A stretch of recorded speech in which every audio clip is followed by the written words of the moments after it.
In this video, Christopher Davis shows how to perform a depth-to-basement inversion to derive a basement elevation model that's consistent with the observed data.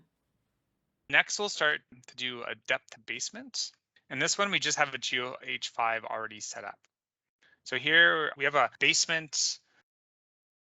We have some interpreted basement. We have some drilling, which in this case isn't the drilling itself, unfortunately, isn't a drill hole, but it's we have a path and some points, which is fine. Just desurvey drill hole data is pretty easy. You just right click on the drill hole group and select desurvey, which would create points from your desurveyed data. In this case, we also have some Euler depths. So this is from Euler deconvolution. Here's our geologic map. It's actually draped over topography. It looks like that. Looks like I already have a starting model in here, but I'm going to create one anyway, and do it that way. So basically here, like I said, our objective is to derive the basement elevation. We're using a regional gravity data set that's a 1 to 250,000 map, and it's from Queensland, central west Queensland in Australia. The first thing we'll do is just a nice unconstrained basement modeling. So there's a couple ways, and we have this flat basement, but what I want to do is I want to show you how to create flat basement. So I'm going to take this topography here. Let me just view only. So right now the data is painted, but you can see it's Queensland. There's not very much elevation anyway. It's pretty flat. This is a 10 times vertical exaggeration. But one way we can do this is if we do a Control C or we copy. We can come here and we can paste it. And now we have a copy of topography. I'm just going to rename it my flat. I hit F2 to rename it. You can also rename it that way, but I haven't changed it yet. So what I really want to do is I want to go and I want to script, and the output is going to be Z. So here we have X, Y, Z. I'm going to overwrite my Z, and I'm just going to make it set to 800. So here I'm going to just make a flat surface from my original triangles and lower it to -800. And I won't hit it again. But the thing with the scripting is as soon as I do it and I overwrote it, it will automatically uncheck my overwrite.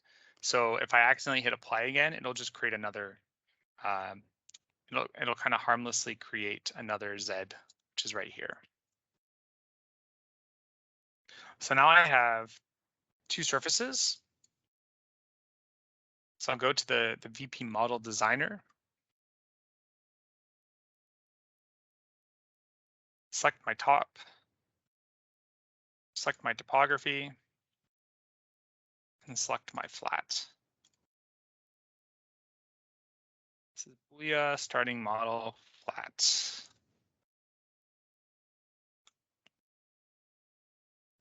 Go ahead and create that. So now, again, this is where UBC would actually have this as a flat model, but you can see it still changes a bit even with the VP part. So we need to now change the units. So we're going to go to data colors of the unit, and we have this my flat. Again, we could change the name if we wanted to. Overburden. We have a property. So this overburden would have something like 2.4 for density and 2.75 for the basement. Now we're going to want to add a lower bound. So I'm going to add a column. I'm going to add one more column. So a lower and upper. My lower bound is going to be 1.9 and 1.9 and 2.25. And my upper bound will be 3.25 in the basement and 2.9 in the overburden. So now I have some values. As soon as I see these values, these little f of x's come up, they're just mapping these extra columns onto my unit. So I have my unit here, and then I also have my property and my lower bound, and you can see that it's just simply mapping it. So what I want to do is I want to change the geometry of this basement. So I'm going to go to Geophysics, and we have we have 5 different styles of inversion for VPmg here. Like I said, we're only missing really the heterogeneous inversion and creating heterogeneous units. So we're gonna select the geometry inversion because we want to change the geometry of the model. Our gravity object, we're gonna have Boolean gravity. We're gonna use the free air in milligauss, and we're gonna put a 0.5 uncertainty. And let's just do Boolean GM flat. So geometry inversion of the Boolean flat. I will bring up here that we have 4 buttons here. So the first one is as soon as we have the inversion set up, we could save these settings to files, which would create a little JSON. And then we can also load the JSON file. So you can always save the settings, throw those settings back into ANALYST, say in your files section, and you kind of know exactly what style of inversion you've done, and you can see where the observation points are and what your uncertainty level was and all your parameters. And this will work from inversion to inversion. So if I had, say, a homogeneous inversion, I could just save, I basically set up the geometry, save it, load it, and then all of this would get all updated, and then I would just work on my inversion parameters for just the homogeneous inversion. And then you could actually just go back and forth if you wanted to, like we had in that slide that said how to do that. Okay, so then I'm going to go to my model, and I'm going to do my flat.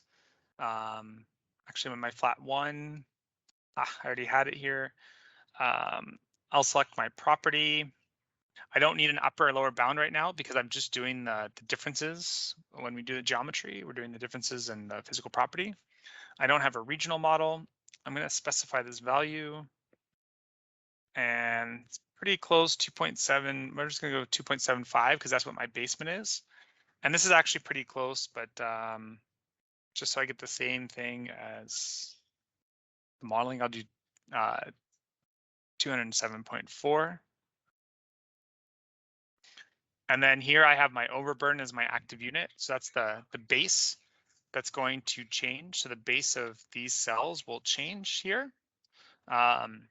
Maximum inversion iterations is 20. There's my derivative catchment radius. So again, remember when I showed in the file, this is just saying, hey, make my derivatives larger. It'll actually output everything to the console. If I had a fixed DC shift, I could give it that way. And then my maximum surface perturbation, I'm just going to lower that down to 5% of depth. I could give it something in meters. And then here's your Pierce point influence. So if you had Pierce points, you could say, okay, I want to influence the surrounding surfaces within, X number of meters. And then I'll just hit apply. And so this is going to, it's gonna take a while. So let me just, probably because I'm sharing, so I'm gonna just bump it down to say 5 and 10. Just so we can see and keep going here. And then I'll just bring up the console. And then I'll hit apply again. So this is the output of VPmg. And this is exactly what you would get if you were running it command prompt. If you wanted to run it command prompt, you could click on this little like button here that adds it to the tree. There's actually exports all the files, and you could just go straight to that folder, open up a command prompt, and if everything's pathed, you just type in VPmg and then your control file name, and you can run it outside of ANALYST. So if you had something that took a bit longer, you could do that, and then just drag and drop your model file at the end back into ANALYST. Okay, so there's 5. And let me go find. Okay, if I didn't know it was in here, just a reminder, I could start to do boolean sm, and then here I would find the original flat. So this is a good way to just be able to find where things were. So there's what the basement now looks like. Go visual parameters, unit, VP basement. You can see with the flat model, it's created this this pretty big trench here, and then and it started creating others, but it only has one value. So the next thing we're going to do is we're going to try to constrain it a bit. So what I'll do is I'm just going to work with this this flat model here. So what we're going to do is we're going to use these we're going to use these points to create a model.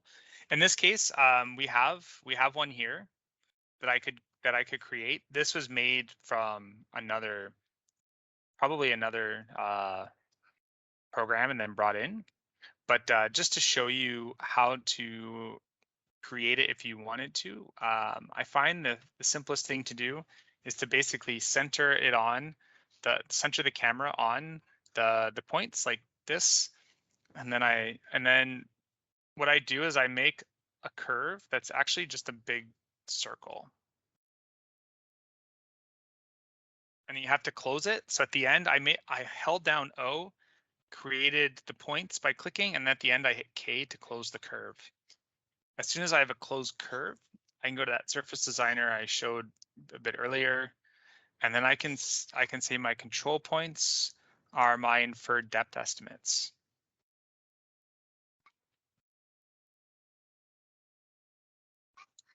And so there's my surface, and that's what it looks like. And then let's see, what does this surface look like? It's pretty close.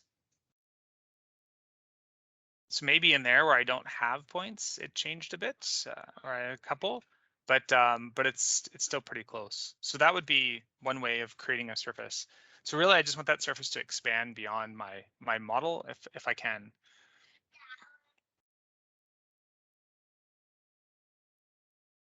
And then again, it's all about the creating of the model. So I go to the topography. I'll select the topography there, select the topography. And then my surfaces here is my my interpolation, or I could pick my surface that I just did. Let's just do that. And then boolean starting model with an interpolated surface. And then here's where I had before. So let me go back to 4000 just to make it a bit. So here, what happens is we have a 2D grid, and it shows you what the prism size is. So now you can see I've kind of made it a bit wider.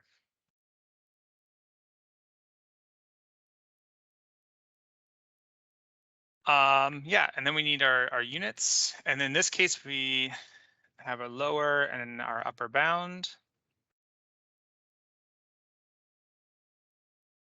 So our 2.4, and it's bounded by 1.9 and 2.9. And then our property is 2.75, and that's bounded by 2.25 and 3.25.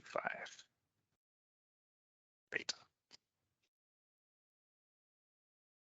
Okay, so now that we have this guy, if we go back to our Boolean model, we have this VP utilities. This is where we're gonna start adding some more of that stuff. We have add pierce point constraints. So what we need are points for pierce point constraints. So it wants to know what our locations are. And in this case, we're gonna do our drill hole basement pierce points. We have the ability to ask for masking property. This is in case you desurvey drill holes and you just want to use a mask. And so what you can do is you can basically visualize the points that you want to use based on the intersection surface, and then you can create a masking from that quite easily. And then you'll just put that in, and it'll use it. It'll use it there. Let me just try 10.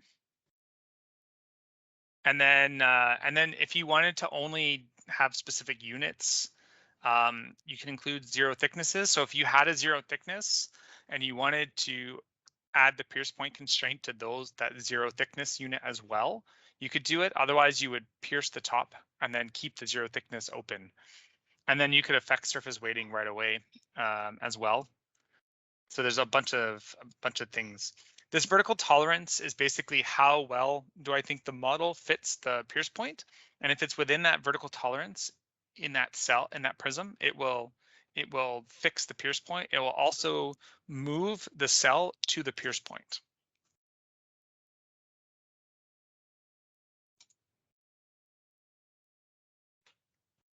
So I hit apply, and then you can see my max is now 2.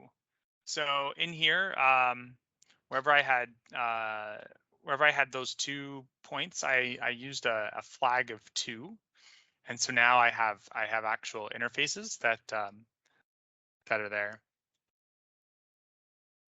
And then the last bit, there's a couple other things. One is I could use the basement model. So if I go to basement inversion, Boolean gravity 0.5.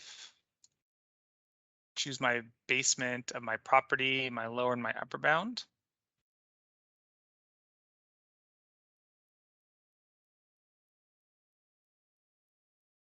And then here, I'm only going to do it just a couple iterations, and I don't want it to change too much. So I'm just going to go like 0.05.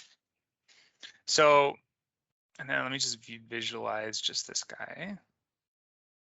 And then basement only.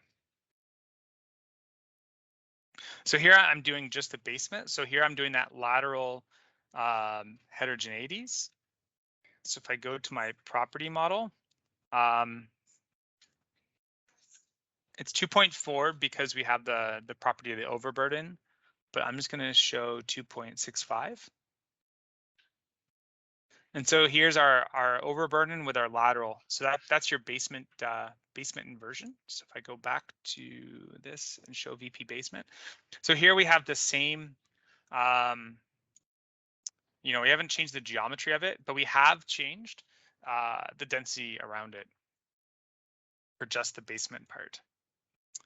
If I don't like that, in this case, I can just undo it, and now I'm back to where I was originally. And then the other thing I'll show you briefly is the depth of basement. So what this is going to do is it's going to take that basement inversion that I just did, and it's going to combine it with a geometry inversion.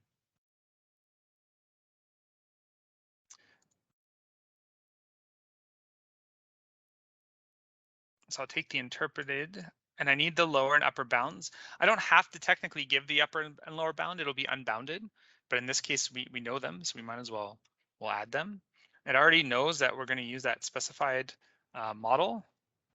Call it Boolean interp depth of basement. And then we have parameters. So here we have a maximum inversion iteration. So every time we do a single inversion, how many iterations do we want to do? This will show up as 1. This is a bit new. This is in the alpha version here. And then we will do the number of combined iterations. So here we'll do 10 combined iterations. So we'll do 10 iterations of basement followed by geometry. and it will only do the geometry of the top of the basement. So I had multiple layers inside my model. It'll only touch those layers that are at the top of the basement. And then 20, and then what I really want to do is I don't want the model perturbation for the density to change too much, because obviously if I change it a lot, it's going to change my surface geometry instead.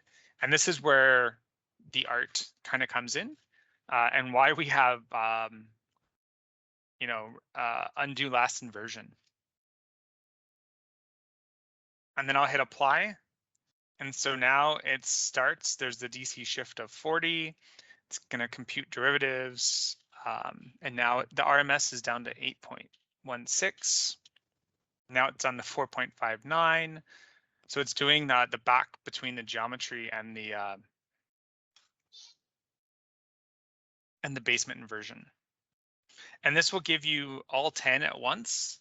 But if you wanted to only look at a couple, you could, put this down to 2 and you could hit apply over and over and over again. And each time you get an answer, you have the possibility to undo that last answer.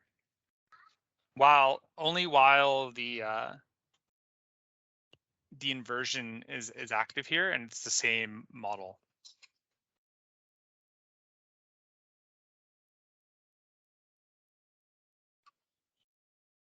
And because this one's combining the inversions, we have the ability to save the files. But I'll just show you briefly what that looks like at the end. Once this is done.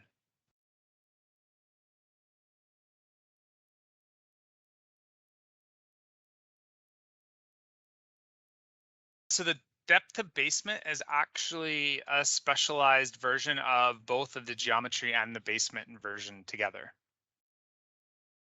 And that's why you see both the maximum model perturbation right here and the surface perturbation.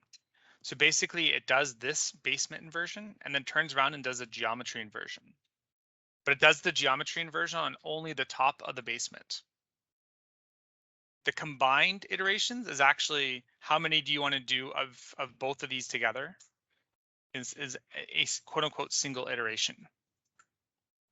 So this is actually this is a pretty specialized case where we might want to run a bunch together.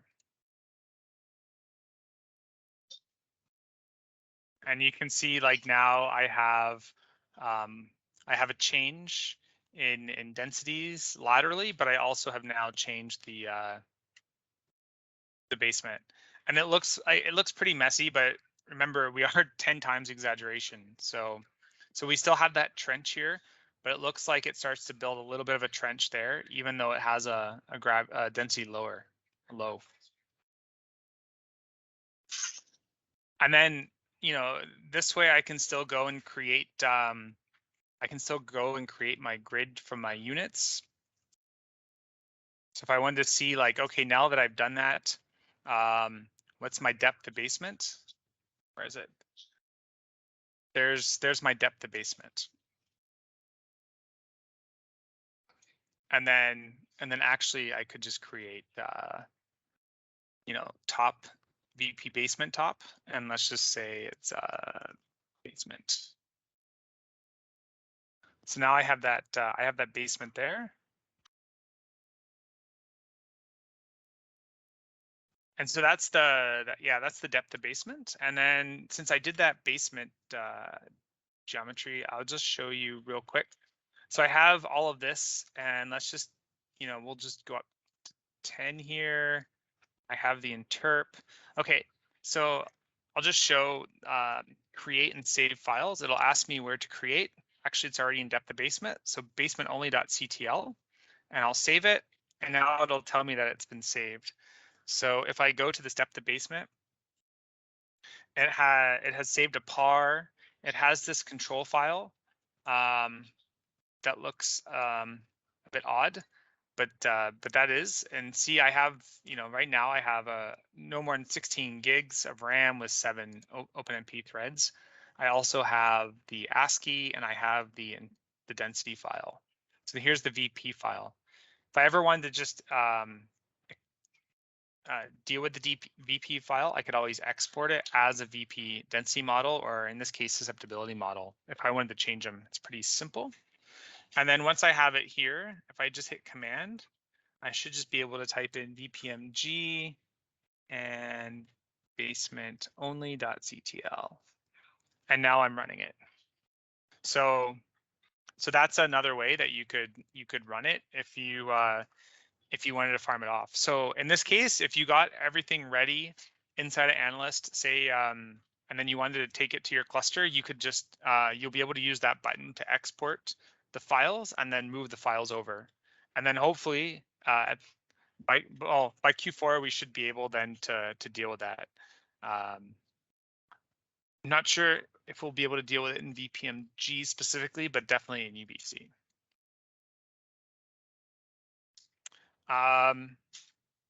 So I think I've covered quite a bit. I didn't get to the geobody inversion, but you can see it's very similar. So I would create two surfaces that were the same. And when I create the model, I would keep the zero thickness unit, and then I would do a geometry inversion that way. And in the training packet that you got, I guess I have the ASCII file, which is the TMI. And then here I have an XYZ. So to create, to go from an XYZ, this is actually a DEM. So I'm just gonna create a surface from the nodes. And so now I have a surface along with my, it's pretty flat, but I have a surface along with my data. And then I'm just gonna control copy, control paste. I'm gonna call this like minus 1800.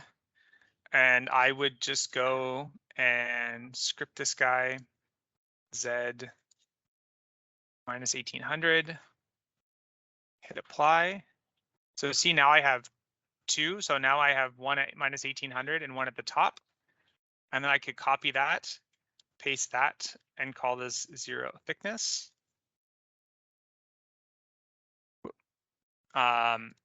Go to my VP model designer. I'm going to do it only based on the data itself. This is 500 meters. I think what I want, let's see. What do I want? Close enough. Let's just go to 500 meters maybe. Because I'm running out of time. So I go to the DEM and then I just put in the two surfaces. So the zero, the 1800 and the zero thickness, and I want to keep it. And then I call this geobody. I hit start, and so now I have 3 units, but one's a zero thickness unit, and that's this guy, and that I'm going to call geobody. This is my overburden. I'm just going to make that 0.02 SI. If I leave the rest of this as empty, it's 0. And then I just go to Geophysics, geometry inversion. I have magnetic data now. So my magnetic data, my TMI. I don't remember what I'm going to use for this. What am I going to use for my? Let's go look at my data colors real quick. Let's just do 25. I'm not going to use very much of it. Now I have to go find the field strength. Okay, so 59,000.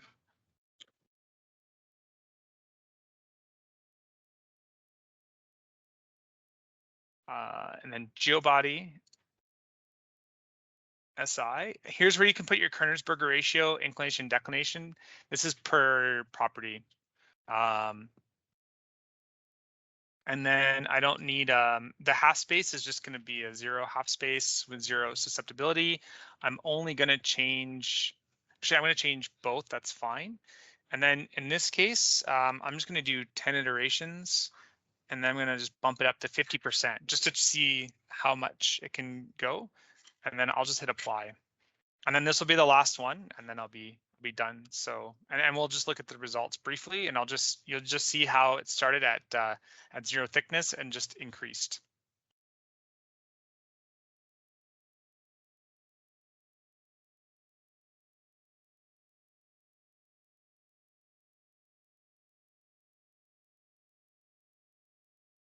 And then if I view only, you can see how I've gone from that 0 to this geobody. So I've made it thicker in one area than the other. This is kind of cool. Just in general to figure out like where stuff goes. And then from here,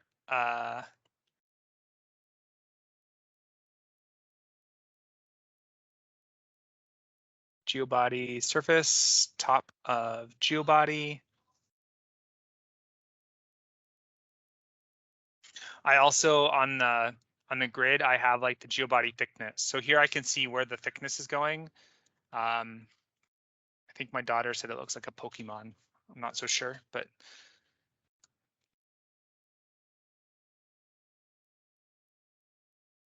And then there's the top. So there's the top of my geobody that started out as a nice flat surface at 1800 meters.